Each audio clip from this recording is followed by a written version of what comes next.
Hello, I'm Dapper Dan Gavasan, and I own every issue of Amazing Spider-Man, including the annuals, which definitely count. And I'm Mischievous Marcinacchio, and I own every issue of Amazing Spider-Man, including the annuals. And isn't there some kind of event coming up, Dan, where there's like a bunch of annuals tying into an event, like a Contest of Champions thing? And I think like Adjectiveless Spider-Man is getting an annual. I didn't see one for Amazing Spider-Man, but even if it did have an annual, it doesn't count.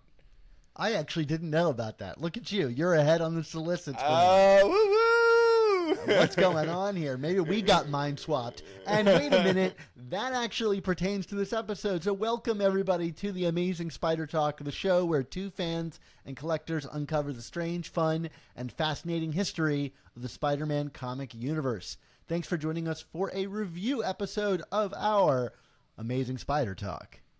If you want to swing along with us on our journey through Spidey's past, present, and future, subscribe to Amazing Spider Talk on your favorite podcast app. And of course, leave us a review to help spread the word about our show. This podcast exists because of the support of our Patreon members. We now have over 200 of you. It's very exciting. If you want to receive early episodes, exclusive artwork, and keep this podcast going, go to AmazingSpiderTalk.com and consider joining our Patreon, where all the episodes of Season 6 are going up several weeks early, including interviews with some of our favorite Spider-Man creators. But today on the show, Mark and I are going to be discussing Amazing Spider-Man Volume 6, Number 29. This issue is written by Zeb Wells. The cover pencils and interior pencils are by Ed McGuinness. Inks are by Mark Farmer, colors by Marcio Menyz, and of course, letters by VC's Joe Caramanga. This issue was first released on July 12th, 2023. Mark, why don't you give us your patented recap of this issue? Absolutely, Dan.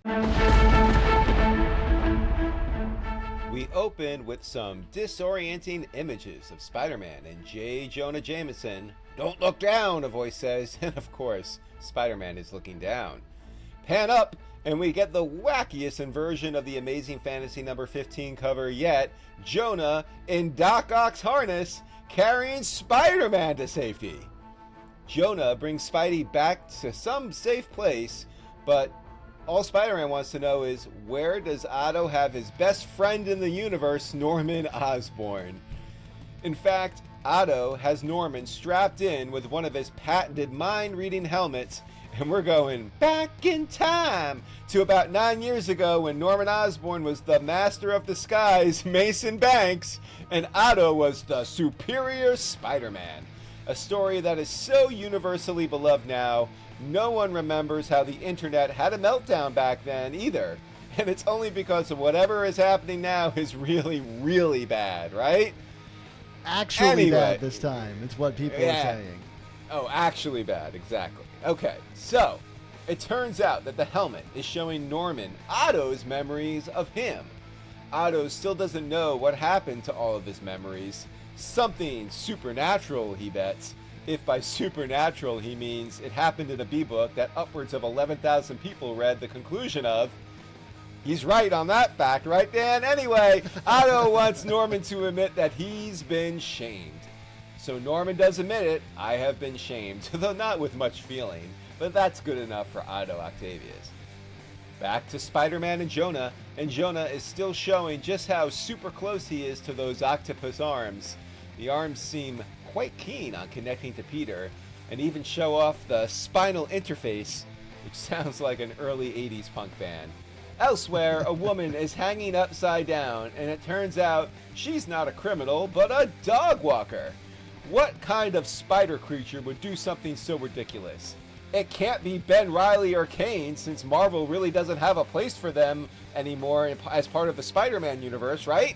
But wait! Back from his world tour of being a one-joke wonder, Wreck Rap is here to save the day.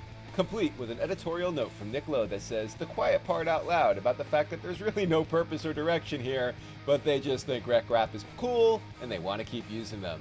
Just as we predicted, Dan. Anyway, back to Norman and Otto. And Otto is still trying to get Norman to talk, and Norman is all like, I'll talk. I just have nothing really compelling to say anymore because my sins were cleansed with the bang bang magic shotgun. Obviously, a mind as great as Otto thinks this is patently ridiculous, and of course he has ways of making people talk.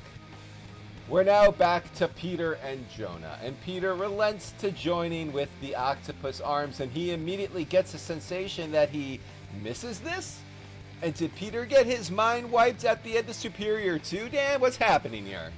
Well, here's where I push up the brow of my glasses with one finger very slowly and clear my throat and say, well, actually, Mark, Ooh. Peter didn't get his mind wiped at the end of Superior. What I suspect is happening here is that this is the memories of the arms of Peter, but not the Peter we know now, because the Peter we know now is a memory restoration from the ghost Peter that occupied the body of Peter when Otto was there and was deleted and suddenly undeleted magically at the end of Superior. We'll leave complaints about that aside. The Peter that knew these arms was the one that died inside of Dr. Octopus's body. Now, I'm not really sure of the details about this. Did Spider-Man, Superior Spider-Man, recover his arms from the dead Otto Octavius? It seems like that must have been the case. Whatever the case, I think these arms remember Peter's mind from inside of Otto Octavius's body during the Dying Wish arc. Am I making any sense, Mark? I mean, I don't think you're making sense, but I also don't think you're wrong from your description. So, you know, all of the sins that you made not knowing about the annual crossover in our intro, you have been absolved. Bang, bang, magic shotgun, Dan. You're free. I'll take it. Genie, you're free. I'll take you are nonsense, but correct. That's about as good as I'm going to get. All right. And what comic is not nonsense but correct? Anyway. So, may I continue, Dan, or do you have any more? Yes, please. Well, actually, please continue. Okay. I will interrupt you if I feel the need to correct you again. Thank you very much. Okay, so Otto is still having his way with Norman, and after Osborn once again says he doesn't have a master plan to reveal, Otto says, okay, well, it's revenge time. Meanwhile, Peter is working with Otto's tools. It presents a pretty badass redesign of the Spider-Man octopus thing. It's not quite the Iron Spider, but, you know, I think cooler, frankly. And meanwhile, there's a shirtless Norman Osborn who awaits his ultimate fate from Otto, which appears to be an injection of his old friend, the goblin serum. Hello, darkness, my old friend. I'm here to inject you with serum again. I don't know, Dan, but that's my recap. Why don't we get to the review?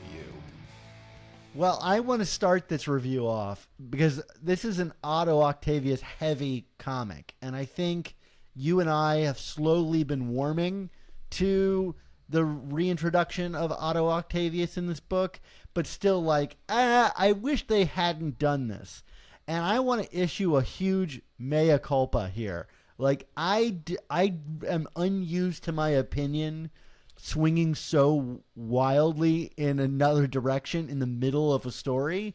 I didn't want to see Otto again, but this issue utterly convinced me otherwise, because Zeb is doing, I think, something really interesting with the character in this story that matches perfectly with the kind of A arc of what's going on with Norman. And I think it's a continuation of this ongoing, a coincidence. Maybe it's not a coincidence. It's the best that Zeb Wells is doing is when he focuses on the Norman stuff and uses these other villains and kind of micro-targeted story arcs to bring out something about Norman.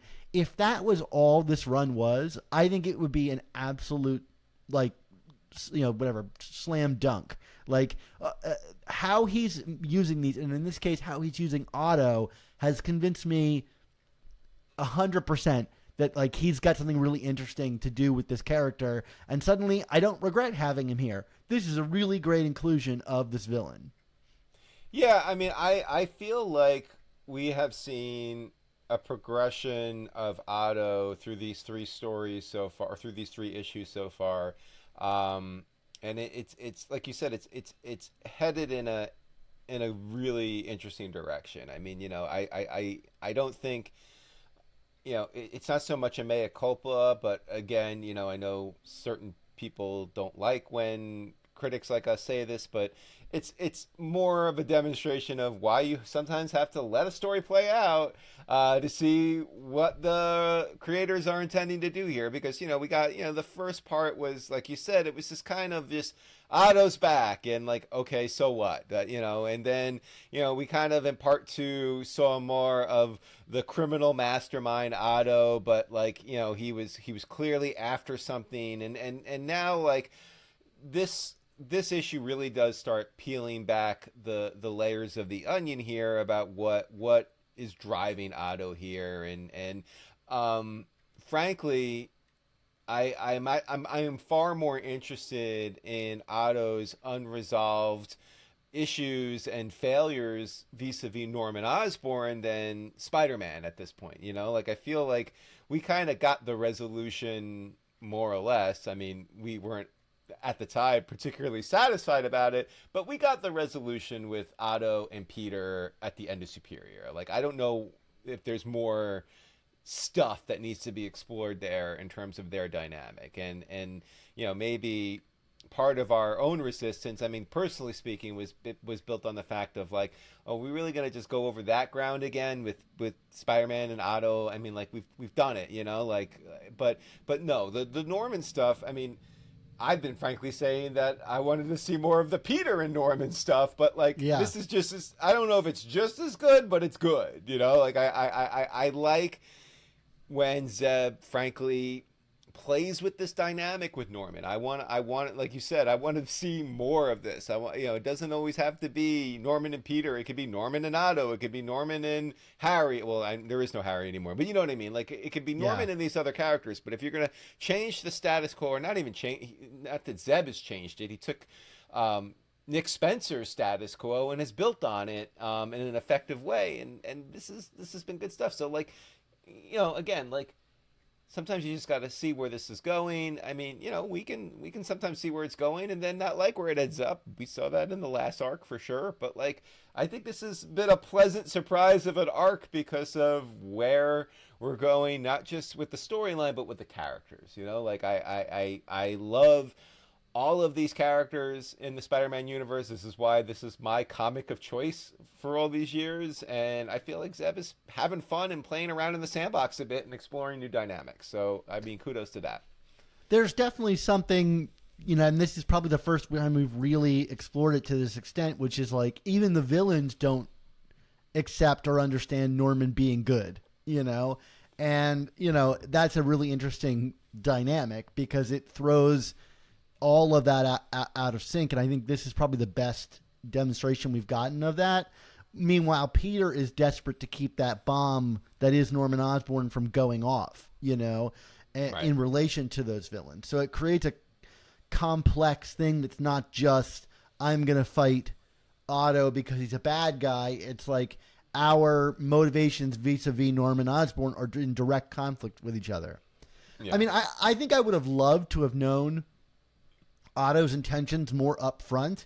I'm glad that we got them here. I think the Zeb likely felt like he had to spend that first issue doing something to address the Kamala Khan thing, and by now that's completely forgotten. Like, there is no, even the darker Peter that we saw in the first part of this story, who was like not having fun being Spider-Man, is pretty much gone by this issue, and you could nitpick it for that, or criticize it for that. I don't even know if that's fair to call it a nitpick.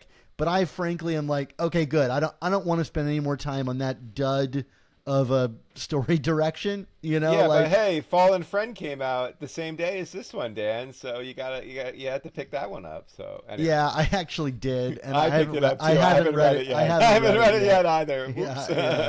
I will be reading it, but I haven't read it yet. I will read it to dislike it. No. As all I've heard is it's a very well written book, but okay. The interaction I like the most, because I think it gets to the heart of like what's going on here and is kind of like a meta commentary on this whole story, is that Norman says, Otto, I've changed. Why can't you accept that?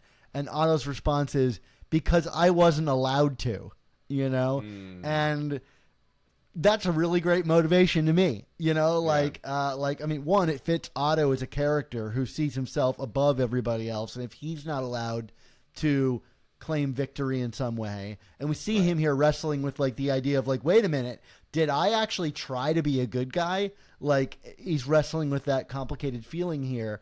But it's like, if I wasn't allowed to be redeemed, you certainly won't get allowed to be redeemed.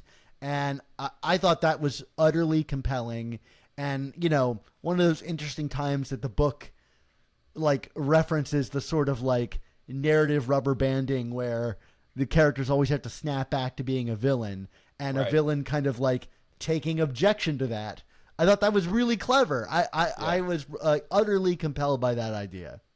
Definitely. I mean, and the other thing I was thinking about a lot while reading this, Dan, and I don't know if you thought about this at all, but like, you know, kind of going back to one of the first points I was making is we historically we have not seen a lot of Norman and Otto together. I mean, you know, Otto has always, you know, been the leader of the Sinister Six, and, you know, but the Green Goblin has, you know, always been kind of above being in a super group outside of like what the Mark Millar run or something like that. I mean, you know, but the point being like, but I was thinking about that. What was it? The Kevin Shinnick, Ron Friend story from Superior Spider-Man team up from like the end of the Superior great era, issue. Where and I feel like a very underappreciated. Like no one talks about those comics much anymore. And we, I think at the time when we talked about it, really enjoyed them. And I was kind of brought back. Now, of course, in those stories, Norman was very much a villain. But, you know, and I feel like Otto was being played more as the sympathetic character there. And this is kind of a Freaky Friday of that, where Norman is more of the you know, the character that you're supposed to sympathize with, even if like Otto, not necessarily, I mean, he's clearly acting with bad intentions here. But like you said, like there's that layer of complexity of, you know, what's driving him is his own inability to be redeemed, and his, you know, is it resentment that he feels? Is it just acknowledging it and being confused by it? I mean, it's just a lot to unpack. And but like regardless, like I just really like these characters playing off each other here, because I think it feels fresh. We really have only gotten this a smattering of times over 60 plus years of this universe, and it just kind of brings a fresh and exciting feeling to it, to be like, oh yeah, that's, you know, these are the two, you know, depending on your perspective, it's 1A and 1B in terms of Spider-Man villains. And it's like, you know, so how are we gonna you know, navigate the two of these together in the same room, you know, as oppositional forces, you know? And I just want to say, like, I think the Norman Osborn of it all has not gotten stale yet. Like, we're over a year in, and I'm still deeply compelled by this character change and its influence on the universe. Like, maybe getting more stories that are in the same parallel track as this will get exhausting after a while. Like, just how much will it take to break Norman bad again, as we all suspect is bound to happen. You know, I don't know how much of that I'm willing to take, but like when it's this interesting, I am like still on board with that plot line, and wish that was really the driving focus of this rather than the whole MJ Paul Rabin stuff that I think has kind of been an interruption to this deeply compelling status quo. Maybe someday, Mark, you and I can reveal the information we had sent to us in the past week and a half that kind of changed our perspective on all of this, I think, a little bit. But that's for another day. So just a tease out there for everybody. But wow, what a tease! It is a tease. Mark, what do you think about the voice of Otto in this? Because he's been kind of like a sillier 1960s adjacent thing. But I kind of found, like, in this issue, I was like, this is the balance I was looking for. He's kind of silly and funny in his own megalomaniacal way, but also, like, legitimately scary in a bunch of instances. Yeah, I mean, I definitely agree with that assessment. I feel that, like, I don't know if I was necessarily scared of Otto here, but like I do feel there was far more complexity to the character here than certainly we saw in the previous two issues, and frankly what we have seen from Otto since the end of Superior. I feel like, I mean, his subsequent appearance. I mean, the Christos Gage story series was interesting, but again, as I joked in the recap, who read that? It's almost like, if a tree falls in the wood and no one hears it, does it happen? I don't know. Does it make a sound? You really have it out for the sales numbers of that time.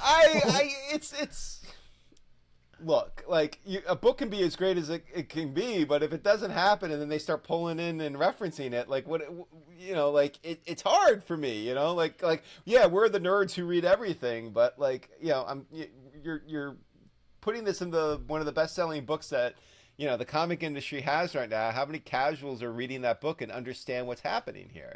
That's the greater sin in that regard, I think, is the reintroduction of Norman Osborn in the Ravencroft book. Like, who's picking up a title called Ravencroft? Like, right. That is maybe amongst the most niche audiences ever, and they used it to bring back Spider-Man's biggest villain, like of all time. Like, that to me was a baffling choice. I agree with you. I wish more people had read Christos Gage's really solid series. And it is weird. I mean, even the Queen Goblin thing was weird, where it's like, we killed her off in Gold Goblin, and now she's back in Amazing, and there is a question about truly how, like, we pick up all these books, but truly how many people are expected to buy every Spider-Man title. Anyway, I don't know. I won't make sales figure numbers jokes anymore. But point being is, like, I too appreciated the mix of humor here. I felt like, I mean, like, I legitimately giggled at the sections where, like, Otto was just like pressing Norman, and Norman's just like, I got nothing, man. Like, but like, the printing out his master plan got me a laugh, like with the old, like, print line zing zing zing sounds, that made me laugh. Yeah.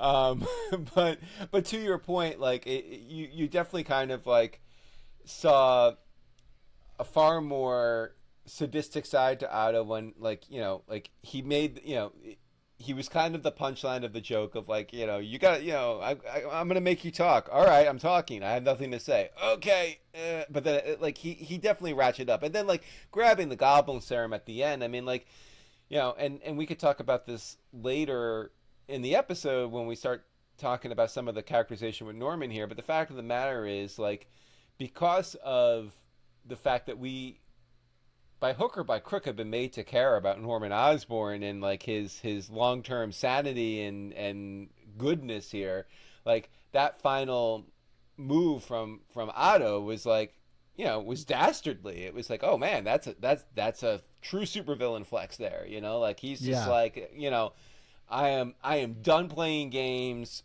Like, done with you. I don't care. Here comes the chaos agent. Yeah, I don't care about your redemption tour anymore. So anyway, like, it's a very interesting arc to Otto for sure.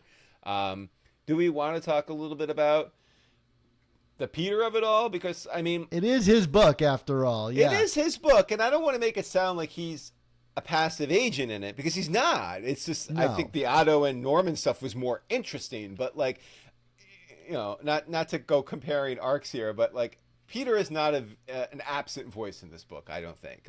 But so much so that, like, him being like, where's Norman is kind of like, what's driving, where's Wallace, like, it's is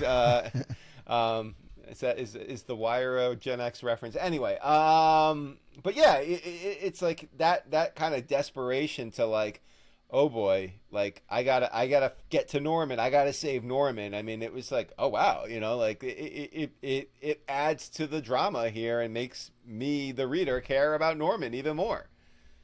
I did find it a little odd that the book opens with him wrapped up in J. Jonah Jameson's arms, because like it seems like we're missing a whole chunk of story where Jameson bursts in with the arms and Spider-Man is like, I guess he passed out at the end of the last issue and Jonah scoops him up. I don't know that I needed to see it because I can read between the lines.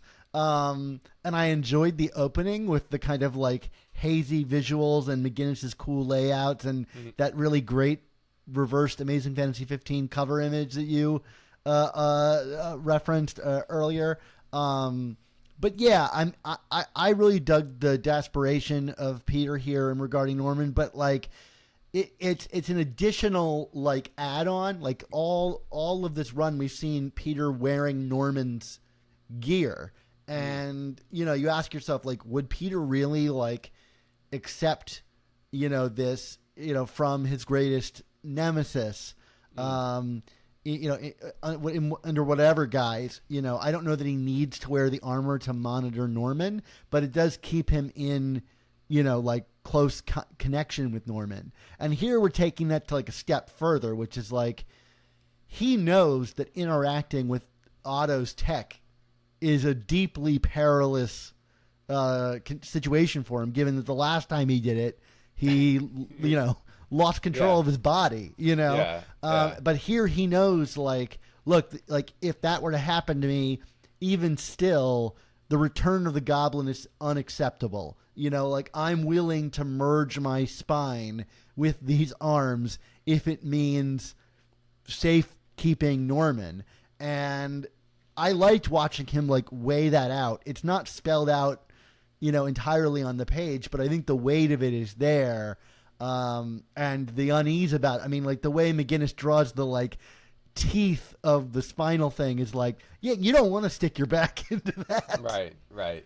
It's funny. I feel like you're doing a really good job right now, like no prizing, like the actual story of it all here. And meanwhile, like a part of me, and this is not necessarily a criticism, but like I'm like looking at this, like I feel like we kind of reverse engineer Peter's story here to get to some really awesome visuals from McGuinness here. I like that, and like that's, again, I'm not necessarily critiquing it because it does work from a storyline if you kind of fill in some of the blanks like you just did there, but also like, man, those visuals, like seeing, yes, the visual of Jonah with the arms, not so much that that's a iconic image per se of Jonah doing it, but it's a great image. Like that to me, that was very clearly of, I have an idea, how do we get to this idea? And we got to the idea. But then like in terms of how we were going to bring like Peter to the arms, and like once he's in the suit and he kind of like, gives it his own little branding and stamp on it. It's like, this looks good. Like I'm buying this, and like I want to see what Peter can do here in this getup to save the day. And like, yeah, I feel like the urgency is very well captured throughout, even in some of the reverse engineering from a storyline standpoint. Yeah, I don't know why Peter felt the need to like, spray paint the arms red in this moment of haste, but whatever. It's worth it for the page turn reveal, and Peter saying an octopus isn't the only thing with 8 legs, which is like something we've thought about. I think everybody who knows about Dr. Octopus is like, that guy is almost more of a Spider-Man than Spider-Man. I think everybody's had that idea. And so, I know you have your patented fist pump moment, like saying that you used to write about on your blog. Right. And for me, this was like one of those. It was like, Peter's got a cool line, a cool new outfit, and he put web shooters on the arms. Like, I want to see that in action. And I know Ed McGuinness is going to make it look really cool. And so even if you felt like Peter was a little bit of in the back seat in this issue, I know the next issue is going to be him leading the charge, facing whatever odds it is that he is going to be facing, whether that's a rejuvenated Norman and like Otto or what. So I thought, he maybe has like 7 pages in this issue, but I didn't miss him. Yeah, and to be honest, like what I did appreciate too was, like I got a little nervous the first couple of sequences with Peter and Jonah that they were going to just lean into, these jokes with Jonah and the arms again, and like their relationship there. But they really kind of like they did a couple very early on like one page, and then they kind of moved on from it. And I feel like, okay, like that joke is dead, in my opinion. Like now it's about Peter and his connection to all this and reconciling it and making decisions, and and like you said, what's the greater good here? Is it me and Autotech, or preventing Norman from becoming the Goblin again? And I feel like to use another one of my patented terms, there was appropriate gravitas here to the decisions being made, even if there was some kind of fun quirkiness to it, like spray painting it in Spider-Man Red. But like I just didn't want to see like like Jonah being like, well, what did you do to my friends, my pet? Like they kind of ditched that in the rearview mirror. I guess they got their quota of silliness with the one page of rec rap that they had to get in there. Like yeah. Far be it to me to like psychoanalyze the arms. I'm still like, one, I hope that there is some repercussion for Peter making this choice. Like I think like they're already talking about like the memories blurring together, and what if that's just like a kind of smart nod to that history, I'm fine with that. But like ultimately I think it would be really great if like it does backfire on Peter in some way, like even if he resolves his problem regarding Norman and Otto. But I also am still curious and maybe a little bit unclear on the motivation of the arms themselves, because, and even here they bring it up, like Jonah's like, oh, my pet cat in the form of octopus arms, like, and Peter reminds him like, hey, we wouldn't be in this situation if it wasn't for those arms. They're the ones that took over Norman's computers.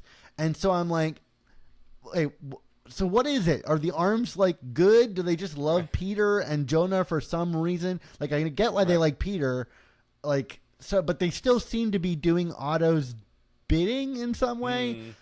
So I don't know if I'm meant to be that unclear on like what's going on with these arms, but like they bring it up enough to say like we don't really know what the arms' intentions are. So I'm hoping that gets clarified in the next issue or so. Well, where I bet we can get lots of theories about the intentions of the octopus arms, Dan? Oh, so many theories, Mark.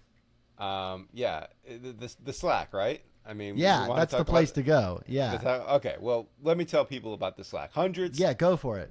Hundreds of listeners like you hang out in our community of Spider-Man fans on Slack. The amazing Spider Slack community is absolutely free to join, and you can jump into active conversations with awesome people about collecting, conventions, movies, new comics, old comics, and much, much more. Dan, what has been going on in the Slack this week? Well, it's funny. We had a bunch of new members come in this week, and I was messaged by one of them saying like, hey, like, what are the rules of the Slack here? Like, and I said, like, there really is one rule to the Slack, which is don't be an asshole. Like, we have a no asshole policy in the Slack, and like, that's not to say it's super strictly enforced. It's just that everybody is like typically on their best behavior, and it's a really fun place to talk about Spider-Man. And as Twitter has been kind of like falling apart this week, and we got threads and yada yada yada, I think everybody is kind of looking for a home to talk about comics that's kind of unified in one place. And for me, that's the Slack. Like, I think I've been even quieter on social media than ever, because I'm just like, why am I even bothering? The Slack is great, and it's full of great conversation and people going as nerdy or not nerdy as you want. Like, I love that Available Alan likes to pop in there with his reviews when he likes a comic every now and again. Like, it's a fun place to be. So like, beyond what we've been talking about, like, it was nice to be reassured, like, hey, like, that is the rule. And the guy responded to me and he said, then I think I found my people, and it's like, great. Like, that's why, Mark, we started the show, and why we do what we do is like, because we want to prove that like you can like Spider-Man and not be an asshole. Proof is in the pudding, like whether you agree with me on that or not. But Case in point, this week has been fun in the Slack. Talking about Deadpool 3 news. I'm sure, Mark, you saw the photographs of Wolverine in his yellow spandex, so to speak. Now, unfortunately, today, at the time of recording this, SAG decided to strike. Fortunate or unfortunate. I hope that they strike and get good results for their actors. But that means that production has been shut down the day after they released this image. What do you think of Spandex Wolverine? I mean, hey, like everyone else, it's just. I mean, I know that the famous joke from the original X-Men movie in 2000. I mean, like, what were you expecting? Yellow spandex? Like, hey, like, bottom line, and I've talked about this both on the show and elsewhere before, Dan, is like, we are making movies about characters and tights and capes and who fly and have weird powers and who contort like a spider. Like, what are you embarrassed of? Stop acting like the source material is silly and embarrassing. It's all silly and embarrassing, and that's what we love about it. So me, it's like, yes, like, this is what Wolverine is. Are you kidding me? Like, just get him in the freaking cowl now. Like, like, let's just do it. Like, please, for the love of God. Like, what are we hiding about? Like, the cowl is my greatest fear because we've not seen it yet. I think the cowl has the most potential to be completely silly, but my big fear about it is that they end up making it nanobots because it's in the MCU. Like, I don't want to see nanobot switch on, switch off cowl. I want to see Wolverine pull on and off a mask, that's what I want to see. And, although I love Hugh Jackman's face and all of that, I'm thrilled about this. It feels like a cultural moment that we've finally arrived at Wolverine looking like he does in the comics. Like, it may be 15 years too late, but we're here, We're here. And he's in the MCU now, and it seems like we're finally going to get we've all wanted Hugh Jackman. I feel like it's worth Hugh Jackman coming back just to check off, okay, fine, I will wear the yellow costume. Anyway, we've been talking about it on the Slack. Come join us. There's a link in the description to this episode. You can click on it. You'll sign up in less than a minute. Come in, announce your presence, and we'll welcome you into the web of life and destiny.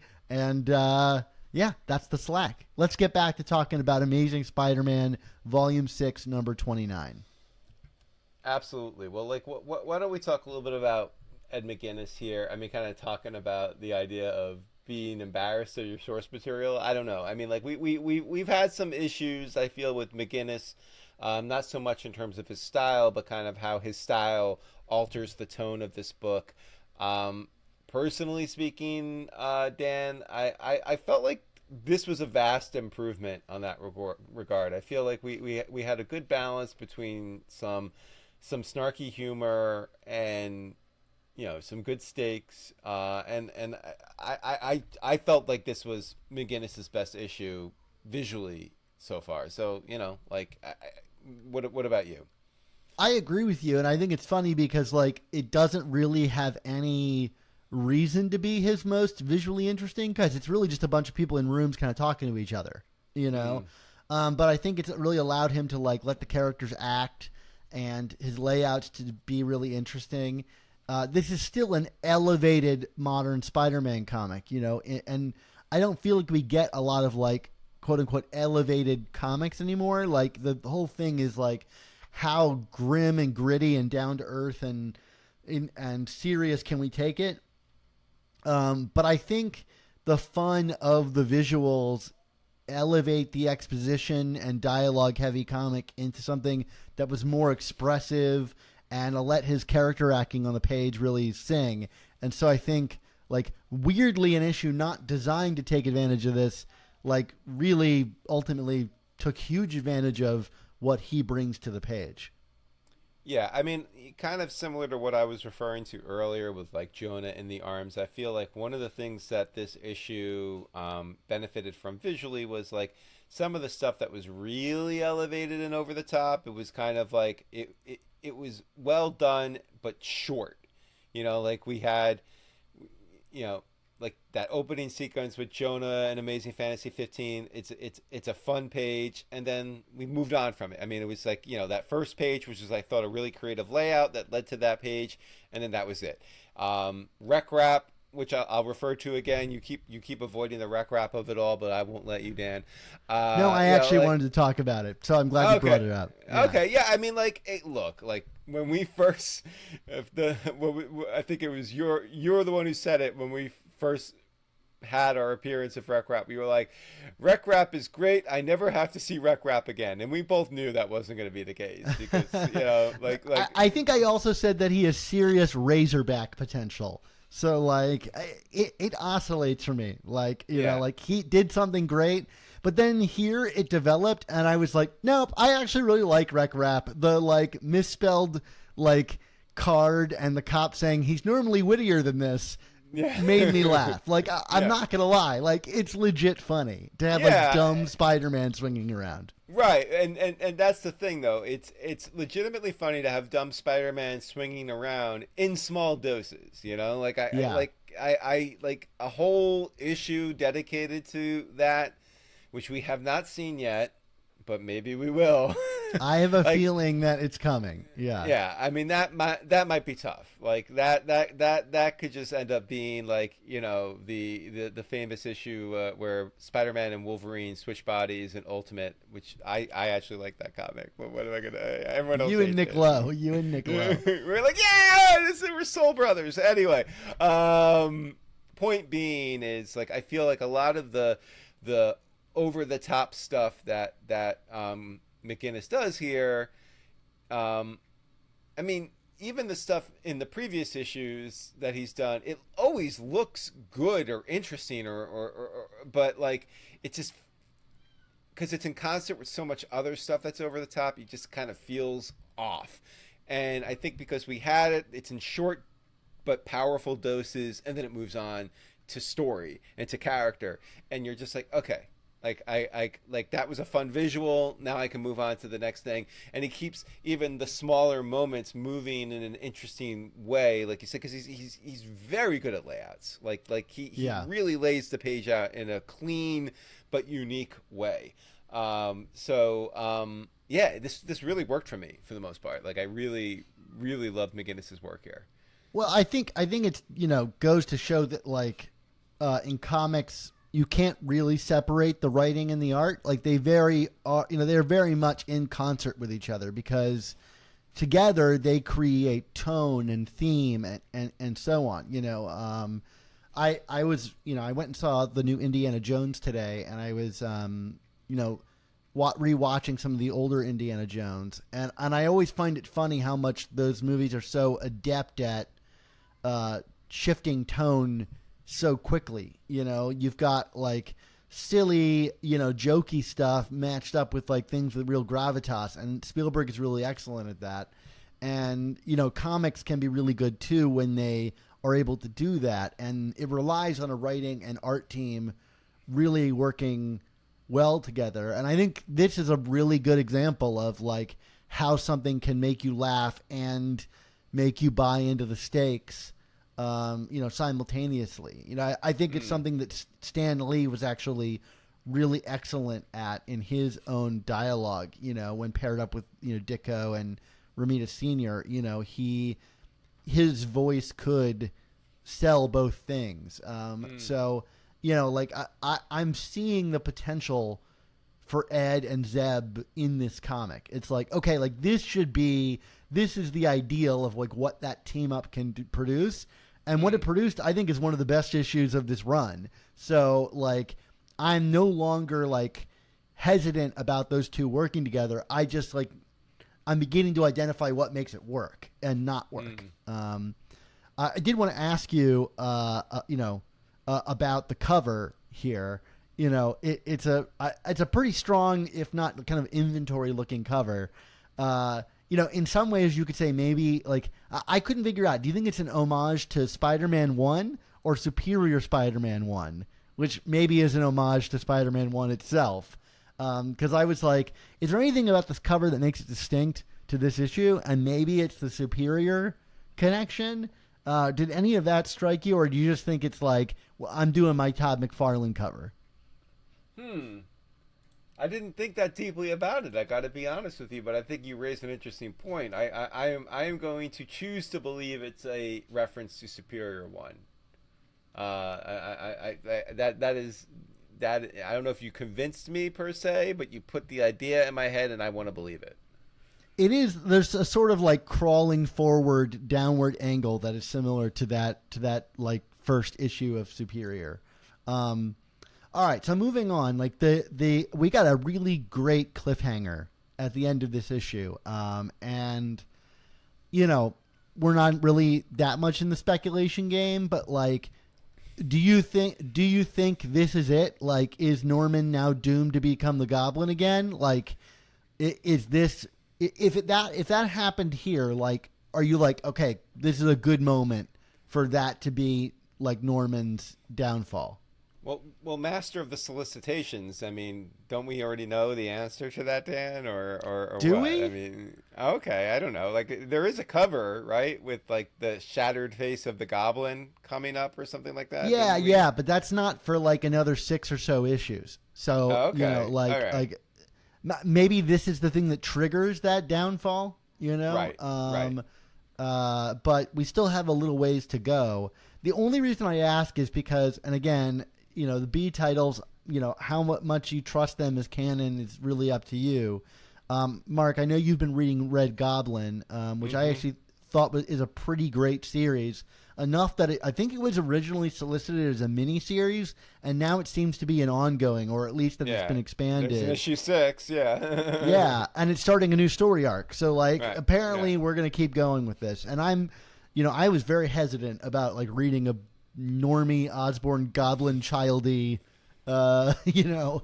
Hey, but I still think he would have been a better choice than Mason Banks for Superior, but that's no. I think you're probably right. But in Red Goblin, which is also very Norman focused, it did maintain that Norman, because he goes to, like, into the underground and fights like the reanimated corpse of like Phil Urich's Goblin Knight. In the sewers of Manhattan, in his old goblin lair, but he like fights them off because he still has the powers of the Goblin, and I can't remember if Amazing like really established whether or not Norman still had his Goblin powers in the Spencer run or in this run. I mean, I guess it's possible. I mean, but I couldn't remember whether the powers got sapped. But it's in Red Goblin, it establishes he just lost his insanity and his sins, not his Goblin powers, and the serum is still flowing through his blood. So are we going to get like a haha, Otto, like your master plan backfired. I already have the Goblin serum. His face on the final page does not sell that emotion. So I don't know if you have any thoughts on this. I mean, look, this is an industry and a medium that is well known for misdirection. So you know, like, stay tuned. If this is indeed the turning point, I mean, I guess it's a satisfying turn, but I got to see how they pay it off. I can't make that judgment yet. You know what I mean? Like, let's see more of it. And then just to kind of attempt to no prize you for a change. All I would say, I mean, like, yes, like we've already established it's just the insanity and his sins is what was wiped away possibly, but like we could also kind of elevate that by saying like it's the insanity that makes him the Green Goblin, not the serum. The serum itself is just it's just a chemical, but like, you know, the use of the chemical is what triggered his insanity that was always inherent to him. As I mean, you know, even before the serum, you know, Norman Osborn is kind of portrayed as a not good person who was mentally unstable. So that would be like my way to kind of explain it away. Like, you know, anyway. Totally. And, and as for my opinion on this, is like, I think this is, if this is it, I think it's as good as any, given that, like, ultimately I would want, if Norman's going to turn back into the Green Goblin, it should be as a result of, like, his past actions catching up with him. Like, nobody gets a free get out of jail free card, Right. And, like, Otto's a pretty convincing, like, sin from his past, catching up with him, like the ultimate one would probably be something related to Gwen. I don't know what that would be, but like Otto's a pretty good one, as we established, their relationship during the Superior era. So I would buy it if this is ultimately where it's heading, and I'm ready to get to the fireworks factory. So, anyway, what'd you think of this issue? You want to give it a grade? Yeah, I'm gonna give it a B+, a high B+. I really enjoyed this. I'm really intrigued. I mean, it's funny when reading it when it first came out on Wednesday. I forgot. I shouldn't say I forgot. I assumed that this was only a 3-part story arc. So when I kind of saw where we were in the story versus like where we were physically in the comic, I was like, are they just gonna like, again, to quote myself, attach the ending of this thing with a rivet gun or what? Like, how are they going to resolve this? And it was like, oh wait, no, there's more. Okay, good. Like it's one of the few times where like I kind of thought like a story was going to wrap and then it doesn't, and I'm like, oh, but this is good. Like I want more now, and so like that's the ultimate compliment. It made me want to read another installment that I didn't think I was going to get here. So good stuff. Yeah, great. And B+ is exactly what I was going to say too. So I think we're right. We're right. I want to give this thing like an A-. I think if there was a more prominent role for Peter to play in the issue, which I think is coming in the next issue, it could easily get there. And I think we're set up for a really interesting potential like confrontation. So I'm excited for that in the next issue. All right, Mark, why don't you take us home? Well, Dan, of course, it's that time for all good things to come to an end. So we want to say thank you to you, the listeners and viewers, for tuning in to this episode of The Amazing Spider Talk. Yeah, this podcast exists because of listener support on Patreon. For only $3.99 a month, you can help support our show's existence while getting early episodes, including these reviews the same week the comics release. And I'll say, like, if you're listening to this review, weeks in the future, Mark and I have gotten the past 2 reviews out the Thursday after New Comic Book Day. So we're getting back to our old schedule. Let's not make it a habit, Mark. No, don't get used to it, folks. We also give out exclusive artwork and a ton of other bonuses. Plus, a thank you to everyone who already supports us and the work that we do. And we wanted to issue a special thank you and welcome our newest patrons, Mark Bombroff, Afri, C-Squared, and Aaron Cobbs. Awesome. Thank you so much, guys. To download our earliest episodes, including interviews with legendary creators like J.M. DeMatteis, Tom DeFalco, Ron Friends, Mark Bagley, and many, many more, subscribe to our Amazing Spider Talk Back Issues podcast on Apple Podcasts. And I'll add, like, over half of our Essentials episodes are now on the back issues feed, and those are really awesome. I've enjoyed reposting those in that feed and giving some of them a listen. Like that was a cool series that we did. And if you're new to the show and you haven't listened to our 30 Essentials episodes about like the best Spider-Man comics, like that's a cool place to learn about maybe comics you haven't heard about, or conversations about major books that Mark and I don't really feel the need to discuss anymore because we already covered them, So anyway, Mark, until we bond with our podcasting equipment by shoving XLR cables directly into our spinal cords, what's our motto? Ooh, sounds fun. With great podcasts, there must also come the Amazing Spider Talk. All right, bend over, Mark. We're going to get this started. Bum, bum, bum. You cut me off last time. So.